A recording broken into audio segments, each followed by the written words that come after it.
Hi, everyone. How's it going?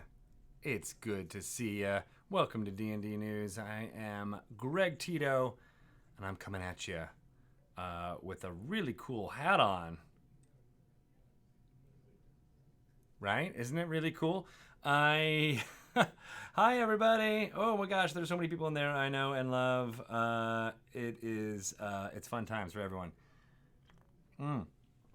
I'm sorry I had to go get my coffee. I really did need to go get that. It was a afternoon doldrums thing happening that I always I need that pick me up. I need that pick me up to be able to talk to you guys. How is the sound? Someone's trying to break in to the office. Oh, okay. No worries. I thought that was Pelham trying to come at me and be like, "Oh, everything's wrong and everything's messed up." But good. Hi, Brian. How is the Lincoln Tunnel doing? Are you in the Lincoln Tunnel right now while you're watching this? That's crazy. I didn't know they had Wi-Fi down there, but if so, that's a great idea. Thank you, Zool, for the happy birthday. Yes, that was a thing that happened. I am now older than I was. Um, I'm older than I've ever been, and now I'm even older. Yes. Hello. Yeah. What's up, Mr. Fletch? Oh, is that Lee? Hi, Lee. How are you doing? Good to see you again. And Miss Hannah Rose, hello. Good to see you. And DC, you're doing good stuff all around. Haven't been to Nashville yet. I'm going to Nashville in a couple of weeks. So still have things to do. Man, this hat is very uncomfortable. So you should totally buy it. It's amazing. But no, I just need to get it a little bit bigger because it is. And I'll point out this in a second when I show you the sticker. It's adjustable. Huh? Pretty good, right? Totally totes adjustable. Oh, that's way better. You just gotta. It was use your air for a certain extent. Do you? Those of you listening and are watching the D&D news, do you do the flat thing on the hats, or do you do the bending? Because I'm really resisting the urge to curve this brim like I used to do back in the day. Maybe I should just wear it like this, which is super cool, huh? Who likes D&D? Everyone here does. Yes, good. Everybody's bending. I'm glad. I'm glad you are benders. I'm glad you're on a bender. So we it's a short week here at the Dungeons and Dragons office. Here in the U.S., we celebrate a little thing called July 4th. And it falling on a Thursday this year means that less programming going on out here from the D&D offices. But I am here to talk to you about all fun things happening in D&D. There is a lot going on. And then at 4 p.m. today, and that's 50 minutes, 50 minutes, Mr. Pelham Green will be continuing his hot mess train and will be reading aloud, taking input from you, the viewers, the watchers on the Twitch, To Catch a Thief, which is one of the Pick Your Path books from Matt Forbeck that was released last year. And he will be reading passages from it and taking your input as to which decision he should make. And hopefully his character, the character that is the protagonist of To Catch a Thief, will survive to fight another day. But let's say it may not actually happen, and we might have to restart a few times. In which case, poor Pelham, will have to repeat some things. I don't know if he's even really kind of figured that out. Because what happens if the character doesn't make it through the first decision that you guys foist upon him? Well, there's going to be some consequences. I don't know what those consequences are going to be, but they're going to be fun. So that's going to be happening very soon. I'm excited about that. I like Mr. Pelham Green's story hour continuing in a hot mess kind of way. So look forward to that. I will be doing some D&D Rewind in a little bit and going through some D&D Adventurers League news as well as what's happening on the Dungeon Masters Guild. But before I do that, I'm going to talk through some of the things that are out in stores right now, as well as some things in the news, in the press, in the areas that are out there. So let's get started, shall we? So, Dungeons & Dragons Essentials Kit It's out. It's out in the wild. You can get it in North America and Target stores. I know it's not necessarily everywhere, but it will be everywhere on September 3rd. So don't worry about that. Coming in just a few months. By all accounts, it is a fantastic delving into what it's like to play Dungeons & Dragons for the first time. It's designed to onboard new players, teaching them how to make characters. It's got an awesome adventure written by Chris Perkins called Dragon of Icespire Peak, which is in the same general area / universe as Lost Man's a Fandelver, which was in the starter set. So the idea is that if you have the essentials, or if you have the starter set already, you can get the essentials kit and kind of create a mini campaign from the adventures contained therein. Also in the essentials kit is a set of dice, a DM screen, tons of maps, handouts. There are lots of cards. This is the international symbol for cards. I don't know if you guys know that. That have all kinds of information about how to run the combat of Dungeons & Dragons. Because let's face it, that's some of the hardest part for people to understand from the get-go. And so we try to use as many materials and game design elements as possible to ease players into playing that first game. And that's what the Essentials Kit is all about in Targets. Look for it if you can. You can order it from Target online. I see Wild Rose Mage ask about that. Yes, you can. I've been told it is available from Target.com, so look for it there if you don't have a Target in your area. It's pretty great. It's fun. Check it out if you can. I will be, I'm sure there will be lots of people playing versions of that, but the one thing that I'm really the most interested in, and maybe I should get Pelham to do this for Hot Mess, maybe start his dungeon mastering in front of an audience for the first time, is do a one-on-one session with one dungeon master, one player. There is tons of rules in the Essentials Kit for how to run that way, including sidekicks that you can recruit into your team that will kind of can flesh out the party a little bit. Not as much as the old school OD&D henchman might have allowed you having to play an entire new character, but you can certainly have a sidekick and add some flavor and, I don't know, teamwork to the experience, even if you're only playing with one player and one dungeon master. That is all in the Essentials Kit too. So check it out if you can. Also out now is Acquisitions Incorporated. I feel like I've said that so many times and I still flub over Acquisitions Incorporated. It's hard to say fast. You really do need to point out each individual syllable as you're doing it. Acquisitions Incorporated. It's a great book. Got everything you need to start your own franchise of Ac Inc. From the games at PAX. They have been playing together for a decade, creating a huge amount of lore and backstory over the lengthy campaign that has been run in front of an audience for the majority of its rule? That's not the word, but its reign. Let's say reign of Acquisitions Incorporated. Kind of taps into a different flavor of Dungeons and Dragons than we've presented before, which is a satire of corporate America, I guess you could say, or corporate greed. Kind of the terribleness of being inside a corporate culture and experiencing the inability to change the system that it is wrought within. It's tons of fun. I think it's interesting. Here's my MCDM t-shirt. I just got Strongholds and Followers in the mail yesterday and devoured about a third of it last night as I was sleeping. So nice call on those of you guys seeing it out there. The Acquisitions Incorporated book is fantastic. It's got a short adventure in it, written by amazing people, and you should check it out if you can. They put a lot of care and I want to say artistry in giving the players the tools that are and by tools I mean the NPCs, lots of flavor that you can inject them into your game, perhaps as allies, but maybe as adversaries if you're fighting against the whole Ac Inc. system. You can start up your own franchise. There's all rules for that. I love the simulation kind of nature of those type of things, and as I said, there's a short 6-level adventure in there as well. So love it. Check it. It's fun. There's also Ghosts of Saltmarsh, which is out now. It's been out for more than a month now, so I'd love to hear about everybody getting on the sea and being able to pirate their way up and down. I was going to say the Sword Coast, but it's not actually set in the Sword Coast. It's set in a Greyhawkian world, although you can pretty much set the adventures contained in Ghost of Saltmarsh anywhere. There's 12 of them. They go from 1 to 12 in level. You can run it as a full campaign. You can also pull out individual stories and or adventures within it to insert into any seafaring campaign.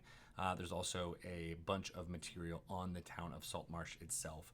These were all based on old adventures. The U1, 2, and 3, I believe, are 3 of the adventures within it. And it has lots of other seafaring things peppered throughout. So if you've always wanted to go on the high seas and check out all of the fun of running your own ship, well, there's an appendix in Ghost of Saltmarsh that gives you tons of rules for making all that happen. So jump in if you can. And by jump in, I mean dive in. And make it happen. Yeah, the more and more I'm looking at myself in this outfit, the more I feel like I am not 41 years old, but 31. Can I get a witness on that? No, because as soon as you look closer, you see all these gray hairs, and you're like, no, that dude is... he's just doing a Steve Buscemi, hey, what's up, fellow kids, impression this whole time. So, the other thing that is out now everywhere, and thanks everyone in the chat for having my back. I really appreciate that. Stranger Things D&D role-playing game starter set. That's a mouthful, but it is out now, and with the Stranger Things 3 coming out in 3 days or 2 days or whatever, it is super relevant. So if you want to jump into what it's like to play D&D in one of Mike's notebooks, Scribbles adventure, that's the starter set for you. Again, it onboards people into playing, but it also has tons of great stuff if you're a fan of Stranger Things and all that shows off. Maybe there's someone wearing an outfit similar to mine. That's there. It's worth it. I can't wait for the season to drop on Netflix, and I will be pulling out my starter set to be able to bring, because I'm sure there will be people who are like, hey, I watch starter set. You work on D&D, right? And I'd be like, yeah, I do. And here, let's play. I don't know if that's going to be a good selling point or not. I don't know if I should be wearing this hat when I do that, but, maybe. Who knows? Yeah, Michaela, it still has this tag on. That's why all the cool kids do it, right? They keep the tags on as well as all the stickers, so you can see it. Yeah, no, I literally took this out of the bag today.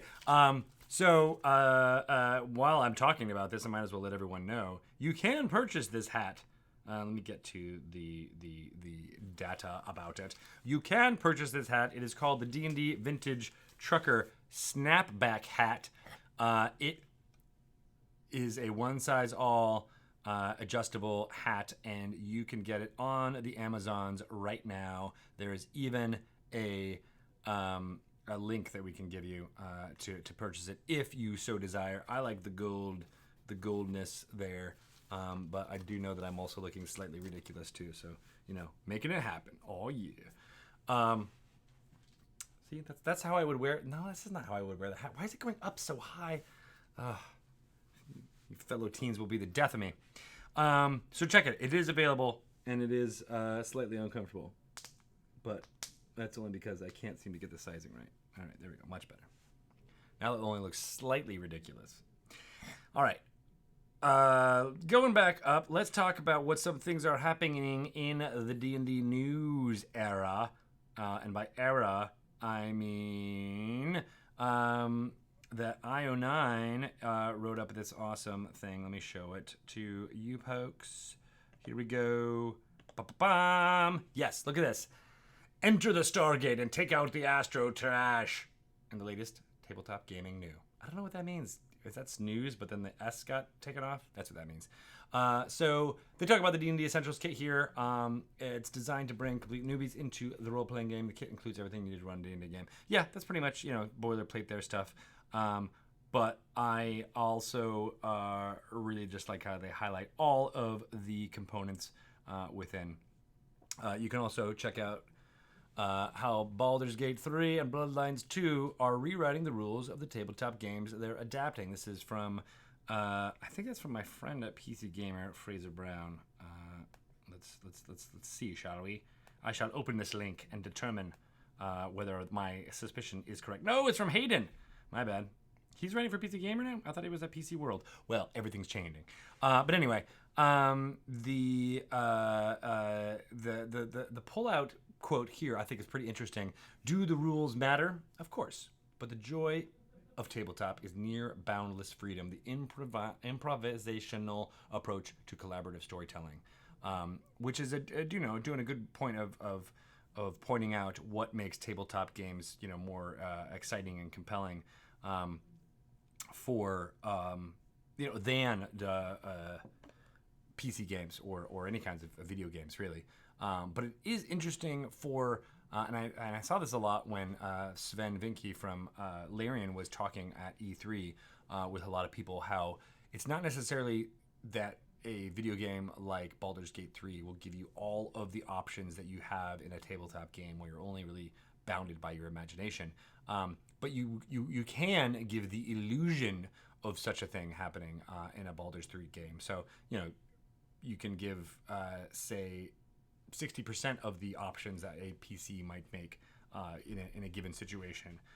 Or having one or two really marquee moments where you're like, I wonder if I can do this. And I think one of the examples he gave was like being able to pick up a chair and use that in a bar fight in Baldur's Gate 3.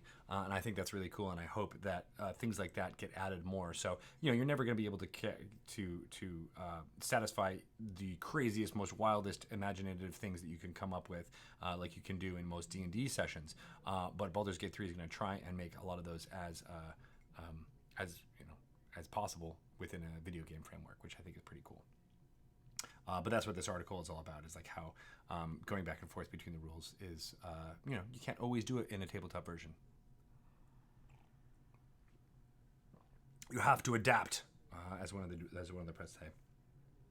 Another fun article that I want to highlight is from Sci-Fi Wire, talking about the demonic history of D&D's strangest thing, the Demogorgon. Of course, obviously we're going to be talking a lot about Stranger Things type things today and over the next week as the discourse kind of moves that way. But the Demogorgon that's portrayed in Stranger Things is very different from the Prince of Demons that's in the D&D game. It's distinct from the other demon lords within the game's lore, so powerful and inspires so much madness that he doesn't really need to bother with the deal aspect of making a deal with the devil. Well, that's mixing devils and demons there now, isn't it? But the point still stands, is that Demogorgon is such a force, such a big deal that he doesn't have to do anything. He doesn't have to make any deals. He doesn't even care. He's just a force to be reckoned with of his own accord, and is so very large. I don't know if anybody in the chat or watching has played Out of the Abyss, but it is my favorite of the D&D 5th edition adventures that have been out there, mostly because it deals with the style of gameplay that I like, which is simulationist, and you're kind of stuck and you have to get your way out of a wilderness that is a scarcity of resources. I love all that. But also the Demogorgon in Out of the Abyss is just a force that it happens, and the PCs have to deal with it fairly early on, usually by running. And I love that there is this big, huge force of nature that may potentially be taken down by the end of the game, at the end of the campaign. But that's not even really the point of it. Is just how do you contain it? How do you live your life knowing that this force of chaos and madness is loose in our world, which I think is a really interesting idea. Almost as interesting as abyssal chickens and their emotes, and how they are going to be in our chat very soon. Can I promise that? Nathan Stewart can promise things all the time. I'm going to promise that we're definitely getting an abyssal chicken emote, and it's only going to be available to Dustin Fletcher, I think. What do you guys think? Huh? Make it happen. Wait, no. Who's the first person who mentioned the abyssal chicken one? I don't remember. Yeah, abyssal chicken! Woo! Make making it happen. So one other fun thing about releasing all of these amazing games is, of course, that sometimes we get noted by a bunch of amazing things, which is a Publisher's Weekly bestseller list for hardcover nonfiction, if you can believe it. Acquisitions Incorporated is on the top of that list. Well, not the top of the list. It's actually number 13 on the list, which I am very excited about. I just, we always get some notes of when things hit bestseller lists, and I'm very excited that Acquisitions Incorporated is number 13, and will hopefully skyrocket up even more, and that there are that many people who are excited about jumping into that world. So kudos on everybody who worked on that product and brought it to life, and we can't wait. So Lucky 13, we're in like Flynn. Wait, no. We're in like, I can't think of a D&D term that rhymes with that. Man, I don't even know. Right? D&D is nonfiction, Cage Jatai. Yeah, no, I don't know why we kind of consistently get categorized into nonfiction. I think it's just because game books or game manuals are describing fiction, but they're describing a game of fiction, so they don't really know what to put it in, and sometimes they just go in the games about chess or books about chess. They go in the nonfiction, not in the fiction. I think that's where the publishers' brains are thinking, but it is what it is. So we had what is this? So there is a survey that I wanted to make sure you guys all know about right now, before I get to the D&D Rewind, which we'll be doing in a couple of minutes. So there is a Extra Life charity organization that we want to make sure that we'll be ramping up our Extra Life kind of fundraising over the last half of this year. If those of you who don't know, we raised money for a group called Extra Life, which in turn gives that money to Seattle Children's Hospital.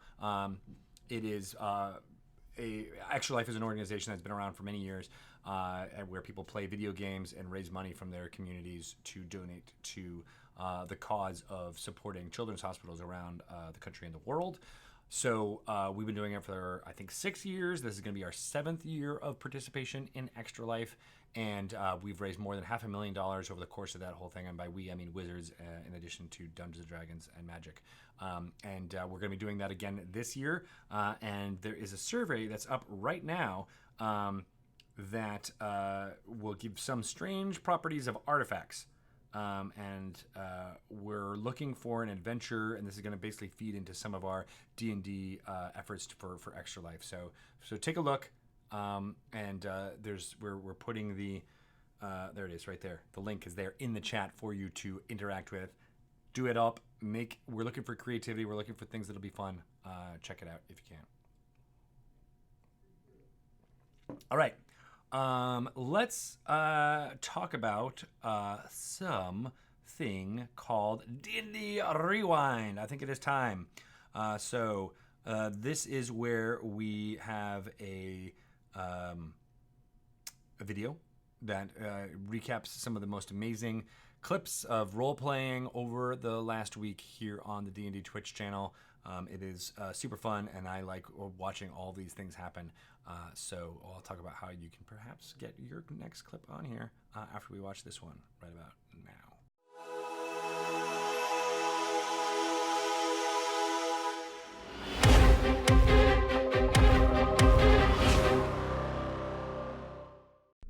I want to say that not only are you giving like Shira vibes, you're also giving like Storm vibes right now. So your eyes turn bright white as your body is imbued with this lightning damage. Yes. And you run and do one of those like giant arcing. Like those arcing slashes. You slam down on this the plant monster through the rows, and the fire and the lightning intermingle, and it just splits in half. Oh, wow. It's like Thor. Yeah. It's like when Thor had enough on the Rainbow Bridge. Yes. You want me to put the hammer down?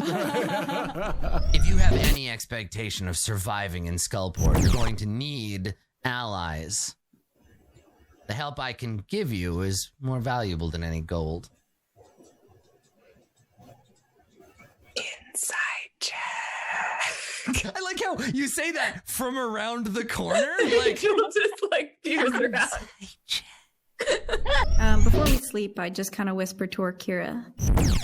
Akira, is the world going to end again? I hope not. Aren't we trying to stop that? I don't know. And she'll become a shrub, go to sleep. It definitely does. It's not going to help. Convincing. No, it's not going to help. Where did you? Not often I see mortals with such an impressive weapon. I'm blessed by Avenger. Thank you. Oh, well, you can't be too perfect, I suppose. Think about that. Think about it. And then it starts biting through the shelves, and it sort of waddles on its like kind of the distending and morphing. It's like Beauty and the Beasting towards us. And it takes one step, rights itself, takes another step, and it slowly starts to waddle towards the door. Ooh. And Bobby, you're up. Oh, you've got about time to do one more thing before it will have engaged. I shut the door. Okay, you shut the door and quietly lock it. Yeah. And everybody just quietly looks at each other. Takes about another 10, 12 seconds for the mimic to get to the door, and then it just tries to bite at the door, and then you can just sort of hear a...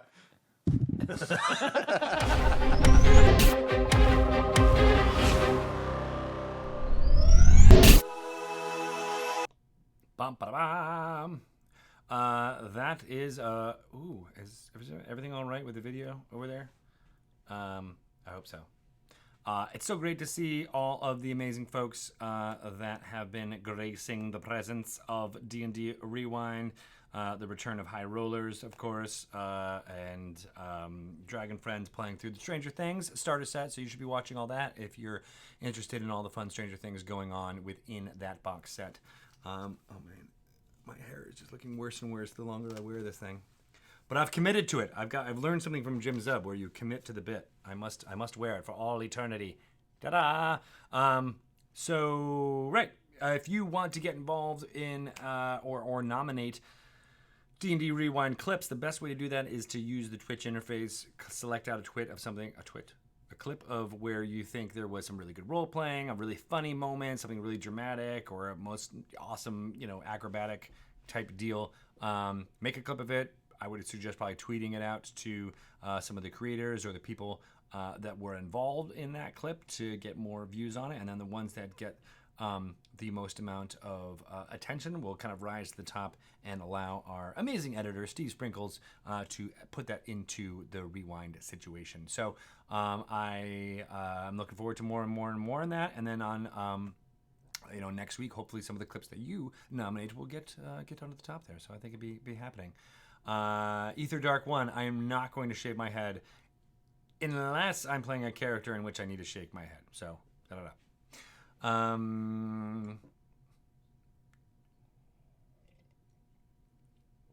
wow. So I just read through this amazing comment here on the chat. Has the WotC team ever thought of developing a series of one-shots where players are part of the Horizon Walker Conclave and can be sent to various planes to play missions, then are sent back to the hub after the mission and can buy items, like if Adventurers League and Yawning Portal had a multiplanar baby?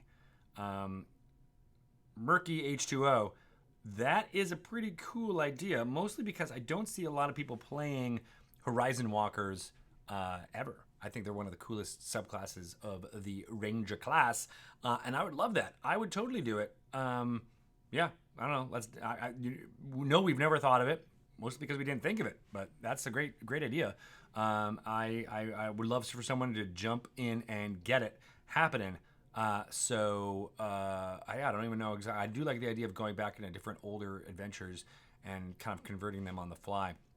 I've been, looking through a whole big backlog of old TSR adventures, and man, there were some amazing, weird ideas in some of those older adventures. The ones that are the more obscure that you don't necessarily see at the top of anybody's lists of the best adventures ever.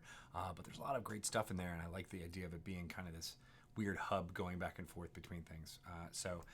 Yeah, neat idea. I don't know. Maybe we'll think about doing some of that when the multiverse becomes even more robust, if you know what I mean.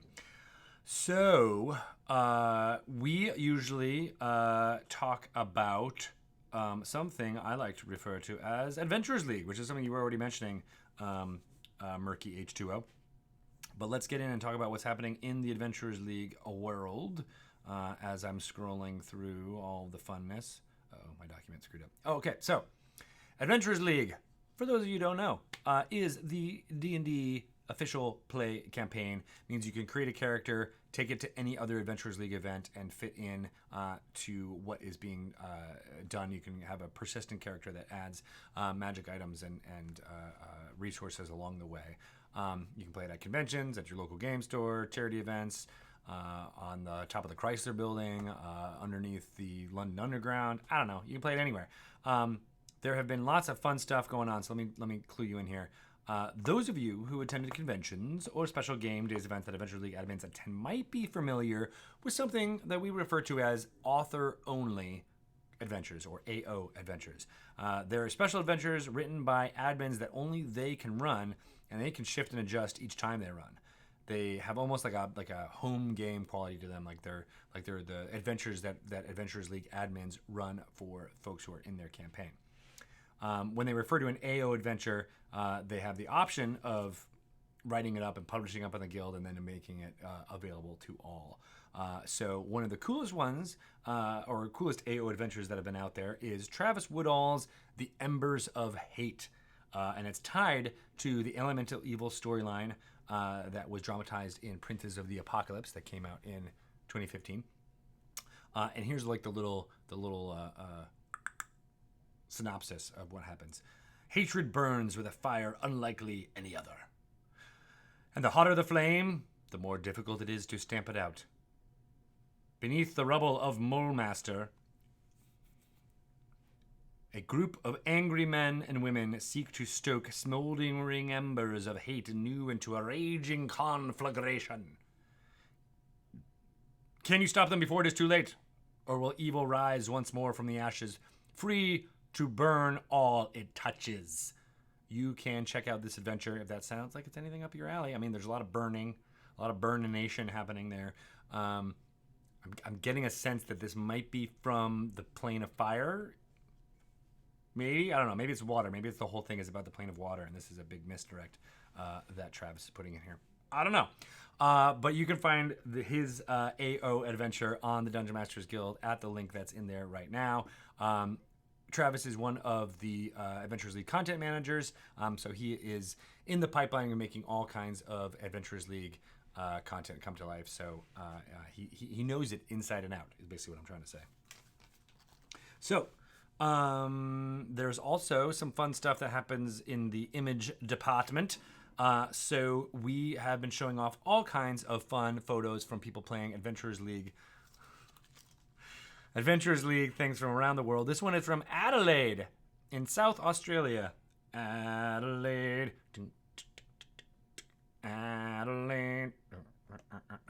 Check these out. These are people playing Last Orders from the Yawning Portal epic adventure in Adelaide. And I think it looks really fun.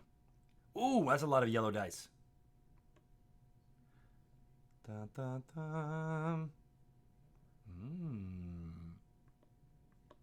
Oh, I see a lot of magic stuff on the walls. I wonder if they're going to be playing some Guildmaster's Guide to Ravnica stuff on there. Really cool. I like, again, that Adventurers League is being played all over the world. If you want to get photos of your group here highlighted on D&D News, you can send an email into community@dndadventurersleague.org and include a blurb about where you guys are playing, whether it's at your local game store or whatever, the state and country where you're from, and any information about the play that makes sense or if you feel safe sharing, and we'll talk about it and show them off as much as you can. And here's a little note added into here. We've been getting a lot of the international ones from people all over the world. But Lisa and Amy are saying that they don't get as many submissions from stateside Adventurers League community. So send in your photos from here in the States. That's a challenge here on the week of July 4th, Independence Day, USA. Send in ALA photos. Wait, ALA is different. That's the librarians thing. Adventurers League photos. Send them in. USA. We beat England. It's true. We did. So that's good. Dungeon Masters Guild is also a thing that dovetails with the Adventurers League, I would say. So the DungeonMastersGuild.com is where you can publish your D&D 5th edition creations for fun and maybe make a little bit of money on the side. It's the only platform where you can publish adventures using IP from Wizards of the Coast, like the Forgotten Realms, Ravenloft, Ravnica, and other Wizard settings. Heroes, and more. So there is some fun stuff that I want to talk to you about, which is going to be referenced by this page right here. Uncaged was an amazing, is still an amazing supplement that is available on Dungeon Masters Guild right now. And I'm seeing some folks showing it off or excited about it right here in the chat. Uncaged Volume 2 is now available on the Dungeon Masters Guild. Uncaged is a collection of myth and folklore-themed adventures written for Dungeons & Dragons 5th edition. Each original adventure subverts tropes around a female mythological creature or monster, including hags, harpies, medusas, and much, much more. There was also the Volume 1 of Uncaged, which is fantastic. It has an amazing cover by Samantha Darcy. I'm pretty sure this one is by Samantha Darcy too, right? Maybe one of you guys in here can correct me on that. It was a wild success. The Volume 1 was bringing together best-selling authors and first-time D&D designers from all walks of life into an anthology some critics called a landmark in the social history of D&D. Wow, that is amazing. Now I want to own them and play all of them. This is going to be awesome. Oh, and hey, Samantha's right there. Hi. It was. Good. I'm glad I didn't get that wrong. It looks amazing, and let's just look at that cover one more time because it is pretty darn cool. For reference, this is what I look like when I am floating in the pool. I'm doing that. It's making it. I think that was the model, right?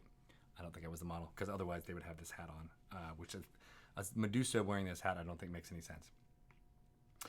But I love that cover, and you should all pick it up very soon, if not today, because it is out. It's out now.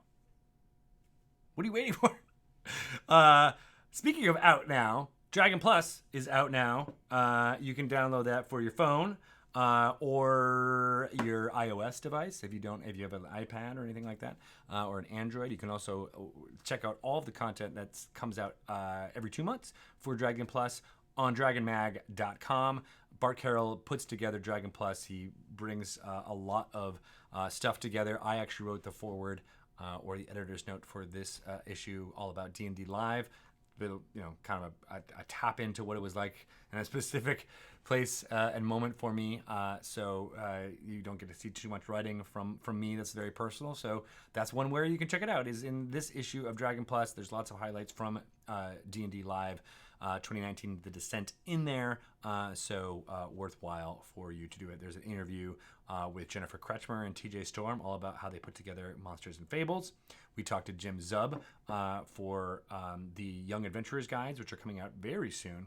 And as well, a new Ghost of Saltmarsh fiction by Mark Price and David Rooms. And that's one cool thing. There's also maps from Ghost of Saltmarsh that you can also check out on there. That's one cool thing about Dragon Plus, is that it's a way to showcase fiction, or short fiction mostly, that comes from people who may not be as creative as possible in their jobs. For example, Mark Price, I work with. He's in the sales department here at Wizards of the Coast.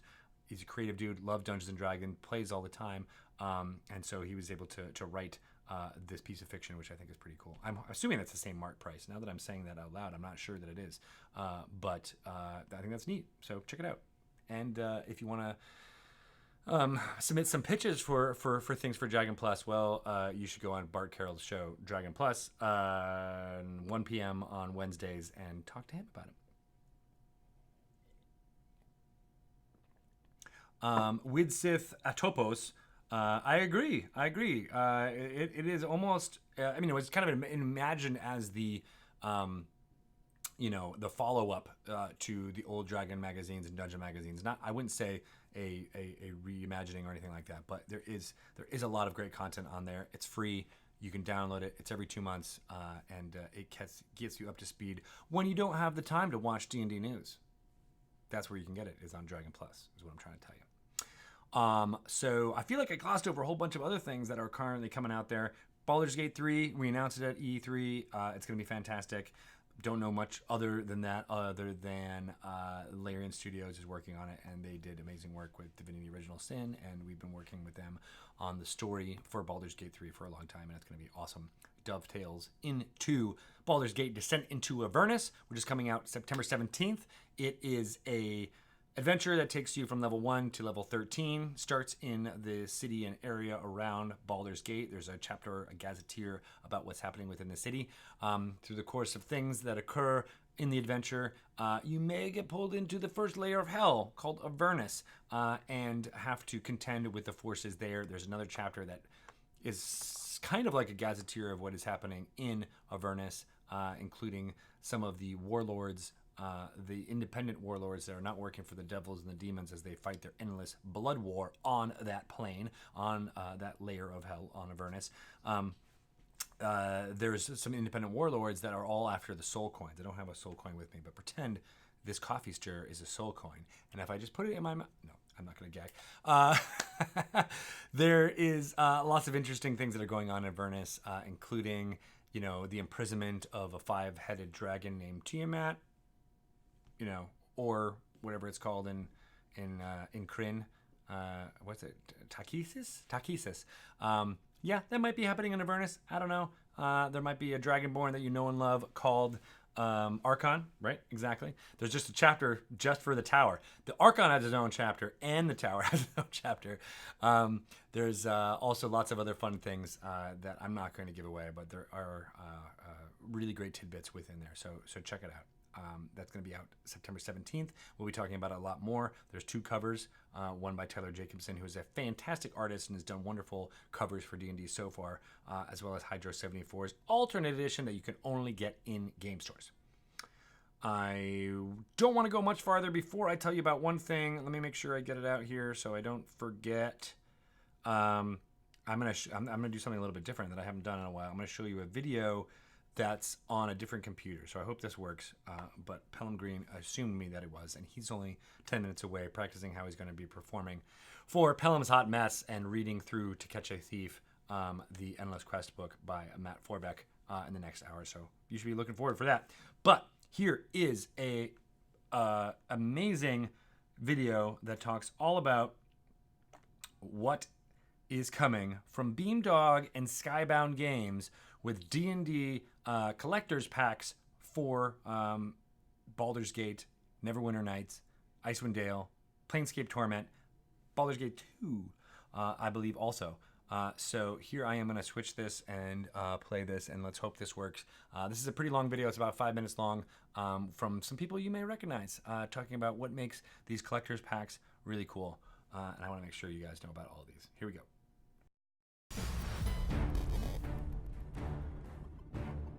When I think of classic D&D video games, I think of games like Baldur's Gate and Neverwinter Nights, games that took up most of my time and also most of my computer space. But now Skybound Games and Beamdog have come together to bring us enhanced editions of Baldur's Gate, Neverwinter Nights, Icewind Dale, and Planescape Torment on console. I'm going to be talking to some developers and some D&D superfans about what we can expect in these packs. Ultimate Enhanced Edition Collector's Pack, the most metal of them all. Can you talk about that one for a minute? There is so much content in there. It's every game. So Baldur's Gate 1 and 2, Siege of Dragon Spear, Throne of Ball, Tales of the Sword Coast. That's one portion. Icewind Dale, Planescape Torment, second portion. Neverwinter Nights, and all of the content that goes with that. If you crit path it and you ran it fast, you probably about 250 hours of RPGs. So it is for a long time. It is intense, and it is the ultimate collector's pack. So it's not only the products that are there, but the content that's going to go with it is amazing. So from a dev standpoint, what is new about the enhanced edition collector's packs? So Enhanced editions are really us kind of looking at Baldur's Gate and trying to make it the game everybody remembers, not the game it actually is. So the game it actually was, it was really limited by the hardware of the day. The screen sizes were a lot smaller. The user interface was a lot more kind of in your face. I think in the balance we've gone through, we've probably rewritten about 80% of the code base. We have merch that you literally can't get anywhere else. One of the things I obsess about with, especially with Collector's Pack, is this concept of, I need something for my shelf, I need something for my desk, and I need something to show to my friends that I can just bring, and that beholder bowl, that's gonna sit on my desk. What I love about these enhanced edition packs is that we get these beautiful lithographs. It's a better way to do art, so it shows that whoever's making the kit actually cares. So another really cool thing we're getting is this parchment map. And so you get to revisit all of these amazing places from your childhood. How does that feel? That's amazing. That's awesome, because if I'm playing a game, I still want to be able to touch things, right? So this is a really good marriage of being on a console, but also quick referencing. Yeah. I'm like, oh, okay, I want to go here, instead of having to go back on the menu and then go forward. Yeah. I want to be able to feel like I'm playing Dungeons and Dragons. When you get really cool limited edition dice, that's the thing that you can bring to the game. And being able to bring in a custom set of dice that you bought with a beloved copy of a game, it's amazing. This nice leather-bound book with all the art, it's actually a journal. When you're DMing, that's gotta be huge for you. That's awesome. People lately have been doing a lot of scrapbooking in their journals, putting other art and then getting inspired by the art that's already in there. This is next level. Like the hero cards are going to be great. Do you collect hero cards? I do, yes. I was not as big as card game person as some people are, but I do like to have, the stat cards and things like that. Oh yeah. And anything that's sort of a prop that could be used, for example, for cosplay, like the medallions, etc. Hey, what are you gonna do with the medallion? I'm probably gonna put it on when I put on my t-shirt. I actually have a t-shirt with the eye on it. Coming to consoles for a first time, what do you think that's going to do for the community? I think it will expand it. For starters, people were immediately excited when they found out that these classic games were coming to modern consoles, and especially the Switch. Whenever I mentioned Switch, it was like a switch had been turned, and like people's eyes would light up, like, oh, really? Just the convenience of being able to take it with you and that sort of thing, make it much more accessible. Can't wait to play Neverwinter Nights Enhanced Edition on my Switch. And, I'll probably be playing it on my Xbox One. I'm a PlayStation girl. Same. We love a PlayStation. I want someone else to Dungeon Master for me, and that's what I'm looking forward to. I want to play their adventures. And it's been so long since I've played through it that I feel like it's all gonna be new. Well, I hope you had as much fun as I did today, so head on over to skybound.com to pre-order your own enhanced edition collector's packs of Baldur's Gate, Neverwinter Nights, Icewind Dale, and Planescape Torment, and the Ultimate Collector's Pack coming out later this year.